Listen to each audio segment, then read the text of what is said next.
It's a funny thing, you know, but the more decades you look at politics, you're involved in national debate, the more you realise, actually, things stay the same. One of Tony Blair's big pitches back in 1997 was tough on crime, tough on the causes of crime. Well, I have been drawing similarities over the last few weeks between Tony Blair and Rishi Sunak. Rishi is a great spinner. He never underplays anything the government does, and that includes this press conference that he did this morning. Just have a quick listen to this.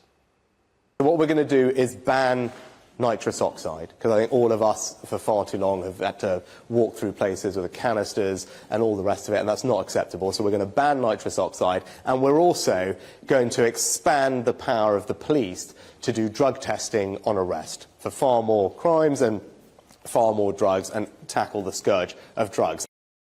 So there we are. The Prime Minister will take on antisocial behaviour. He will take on the scourge of drugs. Michael Gove yesterday out on media saying we cannot allow our public areas to be arenas of drug taking. Well, when it comes to that, and actually antisocial behaviour at all levels, I would have thought an opinion poll would give you about 99% of the public would agree. But is any of it actually going to make any difference? And let's focus on one thing. Now, laughing gas, nitrous oxide, or hippie crack as it's known. Well, you all know it. You know that it's used in dentistry. It used to be used before operations in hospitals. I understand industrially it's used to make whipped cream, which I didn't know before today, I have to confess. But there is, whether you know it or not, a craze out there amongst young people. They buy these little silver canisters, they fill up a balloon and they inhale this hippie crack laughing gas. The government will ban the sale of it. But does banning things actually make any difference? Well, I wonder at home just how much you know about hippie crack, because I bet that unless you're under the age of 25, you probably don't know very much about it. Well, joining me this evening on the panel, Dr Robert Lefever, former GP, but importantly for this conversation, addiction specialist. What can you tell us, Dr Robert, about nitrous oxide? Well, nitrous oxide, as you say, is used in dentistry and is used in helping women to have more pain-free birth. But the young people use it for its euphoric effect. It gives them a high. And making it illegal is not going to have any more effect than putting cannabis into the same category that they now want to put laughing gas. It had no effect whatever. People are using cannabis as if it's going out of fashion, and they will continue to use laughing gas and nitrous oxide in exactly the same way. And making it illegal, paradoxically, will appeal to some people. They say, wow, yeah, this must be exciting. If it's illegal, it must be good. Medically, you know, we know that prolonged, sustained use of cannabis, or what is sold as cannabis, which these days is often 20 times stronger than the leaf itself, the resin I'm talking about. We know there can be psychotic effects. We know it can dullen people's personality. Do we know much about the potential harms of regular use of nitrous oxide? Well, there are people who take regular use and there are people who study them. And what they find is it has very similar effects on the damaging effects of cannabis. It damages mood, memory, and motivation. Well, those are the three things I most want in my life. If you damage mood, memory, and motivation, what have you got left?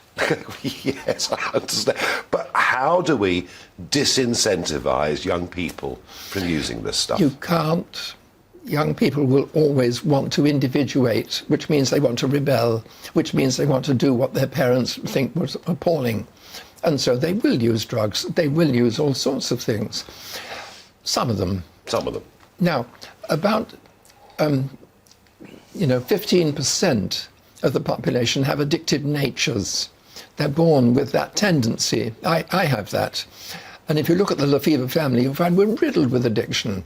We make a speciality of it. I happen to do it professionally, but but I haven't used any mood-altering substance for the last 37 years. For that very reason. I'm not good at it. Yeah, I'm good at other things, but I'm not good at using drugs.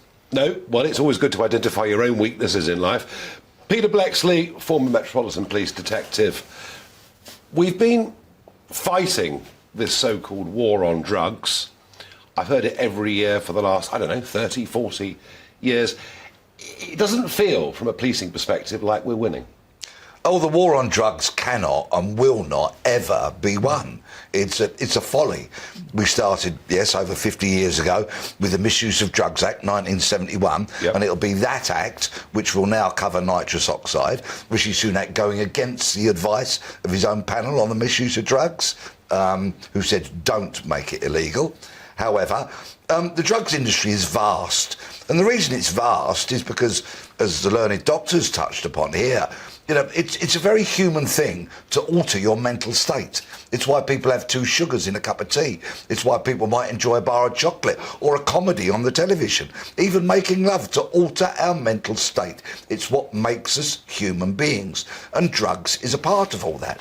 But this entire industry is left completely in the hands of criminals. And now nitrous oxide will become a valuable asset for criminals because they'll source it. Even if the Prime Minister prevents the sale, for example, online, criminals will source it.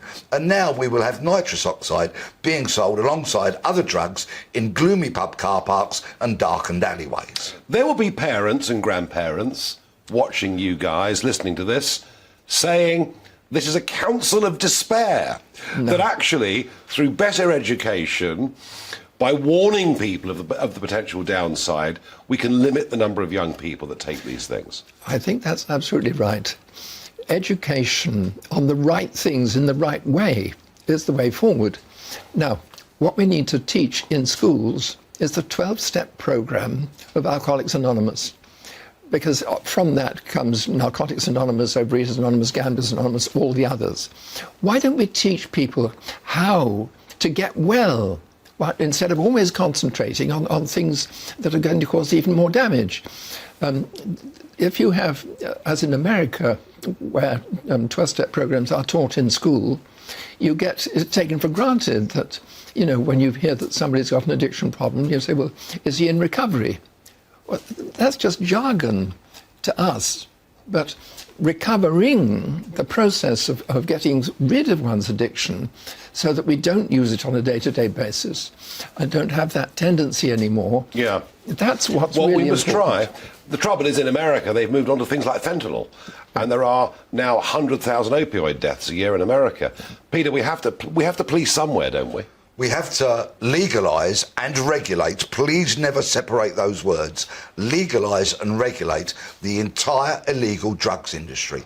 When we do that, when people can legally purchase cocaine, cannabis and the like from a regulated outlet where its manufacture has been regulated, so we know what's in it. You get a leaflet detailing its strength when you buy it, like you do with paracetamol, for example. When that entire industry is taken away from criminals who will encourage you to take more drugs, who will encourage you to take more addictive drugs so they can sell you more and make more profit, then and only then will we wrestle this industry away from criminals. Absolutely fascinating. Thank you to both of you. And I promise you at home, these two are not anarchic screaming liberals or anything like it, but it is interesting. It is interesting. There are very powerful arguments around education starting very early and around the fact that maybe we're wasting a vast amount of police time, court time, prison time on this that maybe we could spend in better ways if we got this trade out of the hands of the criminals. And I have to say, I've been tempted by this argument for many, many years.